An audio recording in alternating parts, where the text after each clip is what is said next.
Hello guys, నేను మీ Tej Goud. Subscribe చేసేసుకుని bell icon కొడితే మన టాపిక్లోకి వెళ్ళిపోతాం. అండ్ డోడా సైతేజ గారి కెరియర్లోనే అండ్ వర్షటి సౌజా గారి కెరియర్లోనే ఇద్దరు కెరియర్లో బిగ్గెస్ట్ బ్లాక్ బస్టర్ అయిన వెబ్ సిరీస్ ఏంటంటే ఏమైనా ఉందా అంటే బ్యాక్ బెంచెస్. అండ్ వీళ్ళు తీసిన ఇండివిజువల్ వెబ్ సిరీస్ కూడా మంచి మంచి రెస్పాన్స్ వచ్చిన ఆడియన్స్ నుంచి అండ్ చాలా మంచి హిట్ అయినాయి. But compared to back benches ఏ వెబ్ సిరీస్ కొట్టలేడు, అంటే అంత రీచ్ వచ్చింది. అండ్ వీళ్ళకు ఫ్యాండమ్ రానికి కూడా మెయిన్ రీజన్ వచ్చేసి బ్యాక్ బెంచర్సే. సో ఇద్దరి క్రేజ్ పెరిగిపోయింది. అండ్ దొరసరి గారి క్రేజ్ అయినా అండ్ ఇంకా అందులో యాక్ట్ చేసే ప్రతి ఒక్కరిది అండ్ క్రేజ్ అనేది పెరిగిపోయింది వెబ్ సిరీస్ వల్లనే. సో సీజన్ 1 ఒక బ్లాక్ బస్టర్ అండ్ దాని నుంచే చాలా మంచి రెస్పాన్స్ వచ్చి అండ్ చాలా ఫ్యాండమ్ పెరిగిపోయింది. దాని తర్వాత సీజన్ 2 దాన్ని కంటిన్యూ చేసింది ఆ ఫ్యాండమ్ని. అండ్ చాలా రెండు వెబ్ సిరీస్ అనేది చాలా బాగున్నాయి. సీజన్ 1 అండ్ సీజన్ 2 చాలా చాలా బాగుంటాయి. అండ్ ఒకటి స్కూల్ లైఫ్ మీద చేసి, ఇంకోటి ఇంటర్ని బేస్ చేసుకొని చేసిళ్ళు. ఇప్పుడు వచ్చేసి ఇంజనీరింగ్ లైఫ్ని బేస్ చేసుకొని తీస్తారని చెప్పాడు ఆల్రెడీ. సో ఇది ఎప్పుడు వస్తుంది అని చాలామంది వెయిట్ చేస్తున్నారు. రీసెంట్లీ మనకు చిన్న వెబ్ సిరీస్ అయితే 7th ఎపిసోడ్ వరకే ఆగిపోయింది అండ్ 8th 9th 10th తీయలేదు. సో అది ఫైనాన్షియల్ ఇష్యూ వల్ల అని చెప్పాడు ఆల్రెడీ. సో వాళ్ళు తీసిన దానికి ప్రాఫిట్ రావట్లేదు అండ్ కొలాబరేషన్స్ కూడా అంత రాలేదు సో వెబ్ సిరీస్కి.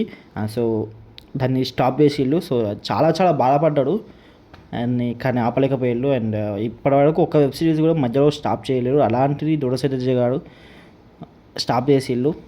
సో అది సాడ్ న్యూసే. ఎనీవేస్ మళ్ళీ బ్యాక్ పైన సీజన్ 3 తోట అయితే రాబోతున్నాడు. దీనికి చెప్పక్కర్లేదు ఎంత క్రేజ్ ఉందో. అండ్ కొలాబరేషన్స్ కూడా చాలా చాలా ఎక్కువగా వస్తాయి, కానీ కొంచెం టైం పడుతుందని చెప్పాడు. అండ్ టైం అయితే ఇంకొక 2 months టైం అయితే ఈజీగా పడుతుంది.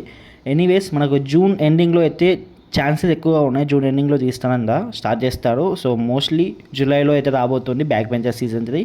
సో ఇది ఆడియన్స్కి అయితే గుడ్ న్యూస్ అని చెప్పచ్చు. కానీ చాలా గ్యాప్ తీసుకుంటుందని చెప్పాలి. అండ్ ఇప్పటికీ రావాల్సి ఉండే, బట్ దీనికి కావాల్సిన రిక్వైర్మెంట్ అనేది చాలా ఎక్కువగా ఉంటుంది అండ్ ఇన్వెస్ట్మెంట్ కూడా ఎక్కువగా ఉంటుంది, హ్యూజ్ ఉంటుంది. సో దీనికి ప్రాపర్ ప్లానింగ్ కావాలి. సో ప్రాపర్ ప్లానింగ్ ఉంటేనే ఇలాంటి వెబ్ సిరీస్ అనేవి తీయగలుగుతాడు. సో అంత బడ్జెట్ అండ్ కొలాబరేషన్స్ అన్నీ కావాలి కాబట్టి కొంత టైం పడుతుంది. సో ఇలాంటి పెద్ద పెద్ద వెబ్ సిరీస్కి ఎక్కువ టైం పట్టడానికి రీజన్స్ అవే, ఎందుకంటే huge budget and huge cash. So ఇలా చాలా చాలా ఉంటాయి. ఒక వెబ్ సిరీస్కి కావాల్సిన రిక్వైర్మెంట్స్ ఇవన్నీ కావాలి కాబట్టి టైం అయితే పట్టే ఛాన్స్ ఎక్కువగా ఉండే. మోస్ట్లీ అయితే మనకి జూలైలో అయితే రాబోతుంది. సో ఇది గుడ్ న్యూస్ అని చెప్పచ్చు. అండ్ ఇంకా బెస్ట్ అయితే జూన్ ఎండింగ్ వరకే వస్తుందంట. సో ఓకే గైస్, ఇంకా మన డౌట్స్ ఉంటే కామెంట్ సెక్షన్లో అడగండి. ఇంకా ఎక్కువ డౌట్స్ ఉంటే ఇన్స్టాగ్రామ్లో కాంటాక్ట్ అవ్వండి. సో నా ఇన్స్టాగ్రామ్ ఐడి వచ్చేసి యూట్యూబ్ ఎబర్ సెక్షన్లో ఉంటుంది, వీలైతే ఫాలో కొట్టండి. అండ్ దట్స్ ఆల్ గైస్, ఉంటున్నాం అది. అండ్ ప్లీజ్ నా దగ్గర నుంచి ఒక రిక్వెస్ట్ ఏంటంటే ఐపీఎల్ బెట్టింగ్స్ అనేవి పెట్టకండి అండ్ హ్యూజ్ మనీ లాస్ అవ్వకండి ప్లీజ్. అండ్ అంతే గైస్, ఉంటున్నాం మరి.